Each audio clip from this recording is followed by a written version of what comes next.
Oke, assalamualaikum warahmatullahi wabarakatuh teman-teman.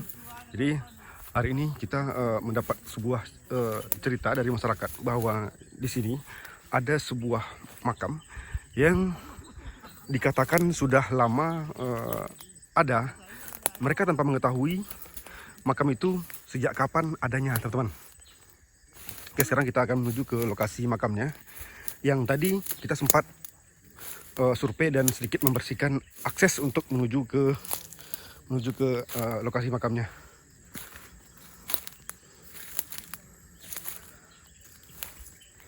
Oke, teman-teman, mohon maaf nih sebelumnya, saya tidak bisa menunjukkan wajah saya karena mata saya lagi bermasalah, lagi ada sedikit sakit mata dan sepertinya nggak layak dikonsumsi publik ataupun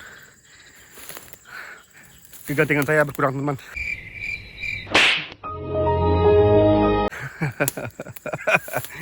Oke, teman-teman. Nah, inilah makam yang disebutkan oleh bapak-bapak dari sini, di mana lokasi ini berada di Desa Siarang-Arang, Kecamatan Pujut, Kabupaten Rokan Hilir, teman-teman. Jadi makam ini dikatakan sudah ada pada zaman dahulu, teman-teman. Ada yang mengatakan bahwa ini makam merupakan makam dari salah seorang penyiar agama Islam dari Aceh, teman-teman. Ada juga yang menyatakan bahwa ini merupakan gaya arsitektur makam dari ataupun seni dari Buddha, teman-teman. Dari beberapa sumber yang kami gali dari Google gitu ya, ini ataupun nisan seperti ini merupakan nisan makam raja kuno dari Aceh, teman-teman. Dan juga ada versi lainnya yang mengatakan bahwa ini merupakan nisan para pemuka ataupun tokoh dari Melayu yang sering dikaitkan dengan gaya-gaya nisan dari Aceh, teman-teman. Untuk keasliannya kita juga nggak bisa memastikan dan belum dapat informasi ini sebenarnya makam siapa, teman-teman. Yang jelas ini makam merupakan makam yang sangat tua yang sudah ada sejak nenek moyang mereka, teman-teman, dan mereka hanya mendapatkan cerita bahwa ini makam sudah sangat lama, teman-teman. Yang menariknya, teman-teman, di sini ada sebuah pohon asam yang dikatakan bahwa pohon asam ini dulunya tidak pernah boleh dipanjat, teman-teman. Nah, jikalau kita ingin mendapatkan buahnya, kita harus menunggu buahnya jatuh di bawah sini, teman-teman. Ketika buahnya setelah jatuh, kita boleh saja mengambil buahnya tersebut. Nah, pernah ada katanya yang memanjat gitu ya, yang memanjat, dan penunggu sini akan marah, teman-teman. Akan marah seolah-olah kalau dipanjat ini merupakan nanti buahnya akan habis diambilin semua gitu ya. Nah, sementara kalau menunggu yang jatuh itu setiap orang pasti akan kebagian, teman-teman.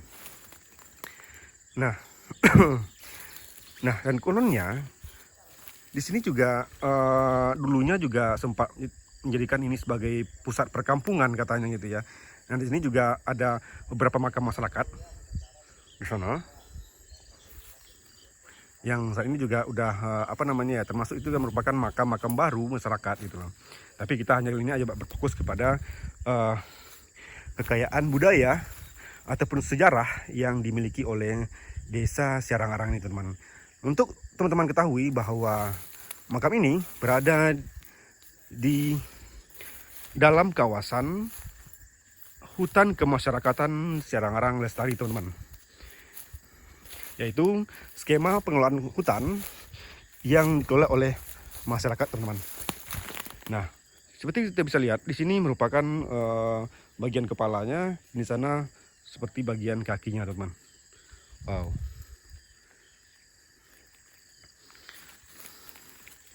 Oke, teman-teman.